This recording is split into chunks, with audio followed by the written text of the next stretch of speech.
willkommen zum ersten offiziellen YouTube-Video, wo es um unseren Umzug und die Zeit auf der Werft ging, bevor wir endgültig ins Wasser gekramt wurden. Los ging es am 26. März 2025. Jetzt fahren wir zu meinen Eltern, sagen da noch Tschüss und dann geht's endgültig los. Dann haben wir's. Dann gibt's kein Zurück mehr.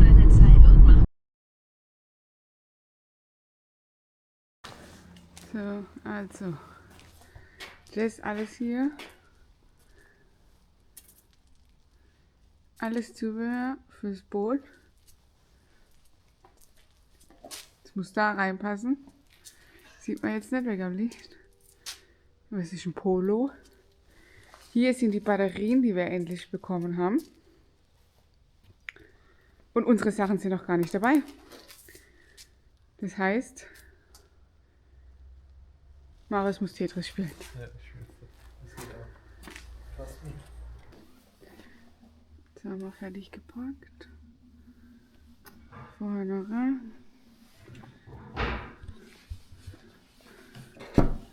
Auto bis oben hin voll.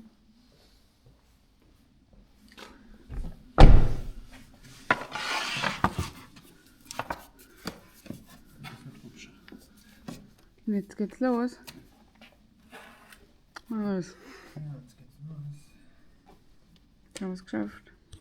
Ja, also nachdem das Auto dann gepackt war, wohlbemerkt nur mit dem Zubehör fürs Boot, unsere persönlichen Sachen mussten dann mit der Post nachgeschickt werden, ging es dann um 3:30 Uhr morgens, für mich mit gar keinem Schlaf, für Marius kam er mit so 2 Stunden Schlaf, Richtung Italien zur Fähre.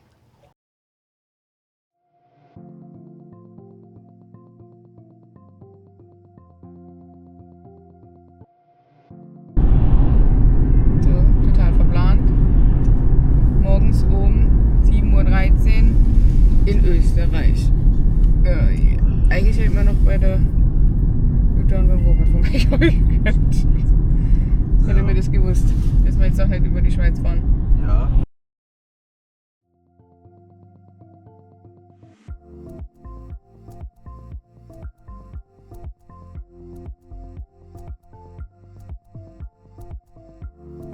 In Italien angekommen haben wir dann nur noch auf die Fähre warten müssen, nachdem wir herausgefunden haben, wo wir wann wie hin müssen. War schwieriger als gedacht, aber wir haben es hinbekommen und dann hieß es, wie gesagt, einfach nur noch warten. Wie ist die Lage? Wie ist die Lage? Naja, wir waren jetzt hier, es war ein Riesenhickhack, das sagt einem ja keiner, wo man wann wie hin muss. Stehen wir hier, warten, bis die Fähre kommt. Wir sind jetzt ein bisschen rumgelaufen, haben uns ein bisschen, was heißt verfahren? Aber wir haben uns einmal kurz ein bisschen verfahren, Marius hat ja einen Orientierungssinn wie, was hat denn das super Orientierungssinn, keine Ahnung. Jedenfalls keine Kim. Also im Grunde kann er jetzt den Stadtführer hier spielen, er weiß genau, wo er wann wie hin muss und wann er wo abbiegen muss. Und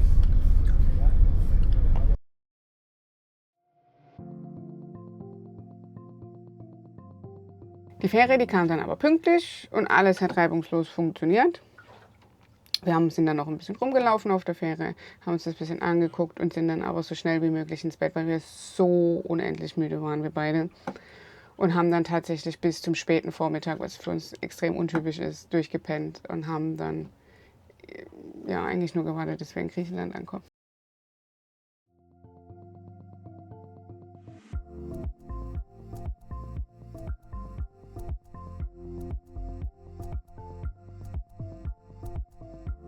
In Griechenland dann angekommen, mussten wir dann noch gute 6 Stunden zur Werft in Kyllada fahren und sind dann dort auch im späten Abend angekommen und waren endlich wieder bei Rhea.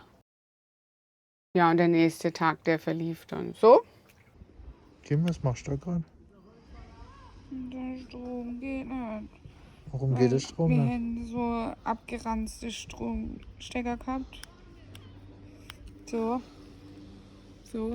sah das aus.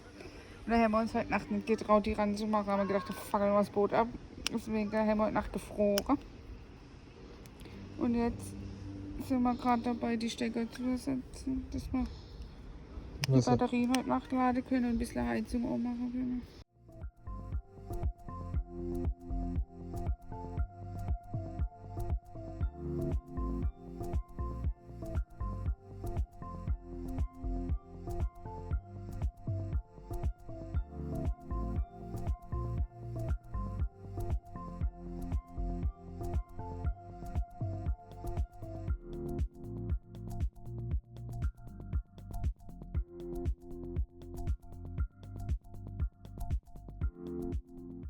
Und dann ging die eigentliche Arbeit los. Ja, für mich stand dann an, zum 3. Mal den Kiel reparieren. Eigene Story für sich.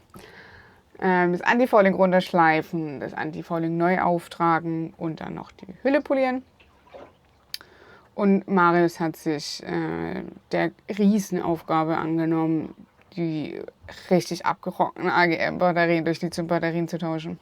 Also ich bin ja immer noch wahnsinnig beeindruckt von dem Ergebnis, was Marius da hingelegt hat.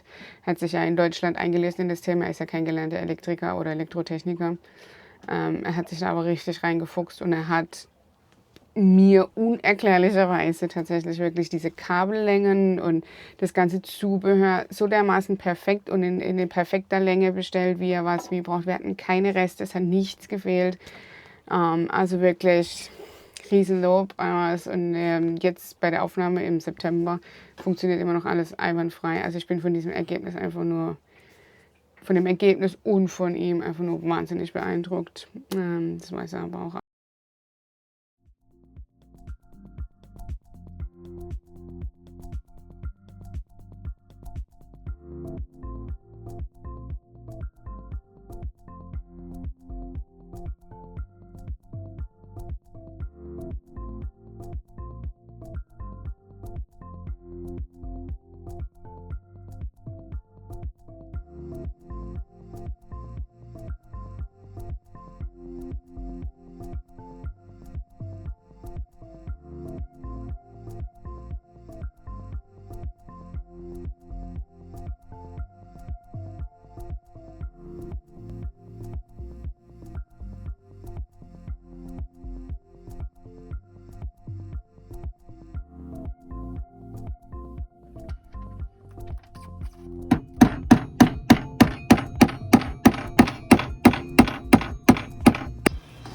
Look at that.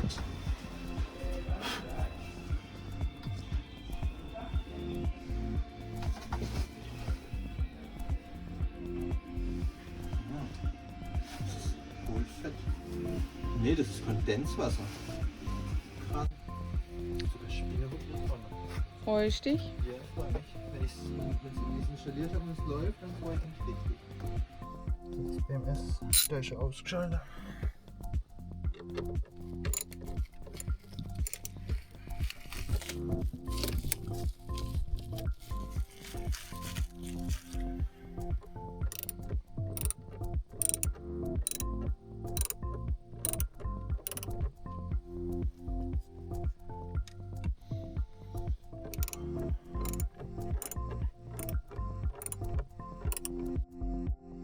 Und weil alles so gut lief, wären wir ja nicht wir, wenn nicht noch was kaputt gehen würde. Und unser Warmwasserboiler hat den Geist aufgegeben.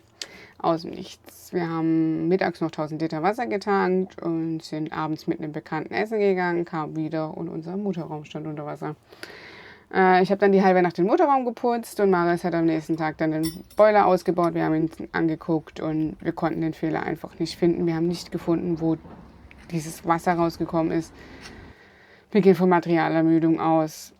Naja, wir haben einen neuen Warmwasserboiler. Zwischendrin musste Marius dann auch noch für 1, 2 Erledigungen nach Deutschland und ich war dann 3 Tage alleine auf der Werft. Es gibt Schlimmeres, aber es gibt auch Schöneres. Und ja, habe ihn dann 3 Tage später am Flughafen wieder abgeholt.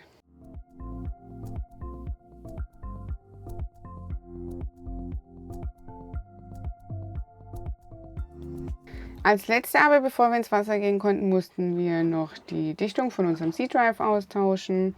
Dafür muss man den Propeller abnehmen und die 7 bis 8 Liter Öl austauschen. Und dafür haben wir eine Vorrichtung bauen müssen. Man sagt, wenn man alles parat hat, die ganzen Werkzeuge und so, was man braucht, ist das eine Arbeit von 2 bis 3 Stunden. Wir haben 10 gebraucht. Also 3:3.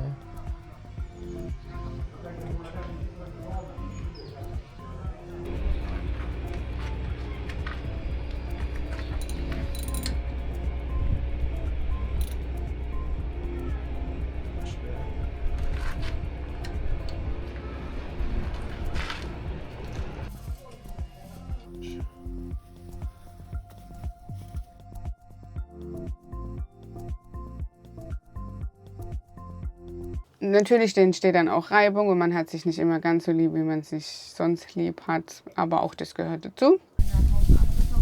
Das habe ich ja angehört, aber das ist, du willst ja nicht machen. Du hast es jetzt so gedacht, wie das ist, und jetzt willst du es so durchziehen. Das stimmt doch gar nicht. Also ich kann dir gar nicht den Worte beschreiben, wie sehr du mich gerade abfuckst.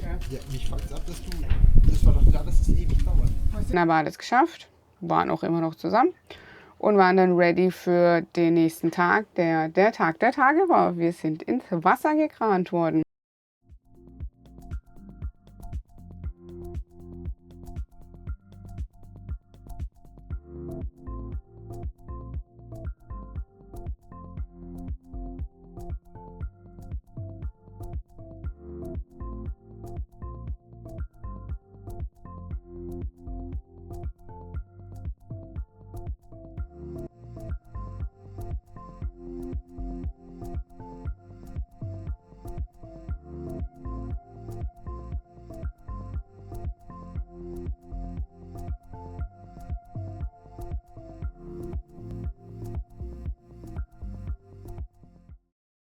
Ins Wasser gekramt wurden wir am 16. April und seither leben wir auf dem Wasser. Im nächsten Video zeigen wir euch unser erstes Ostern auf dem Wasser und in Griechenland. War sehr spektakulär, also seid gespannt.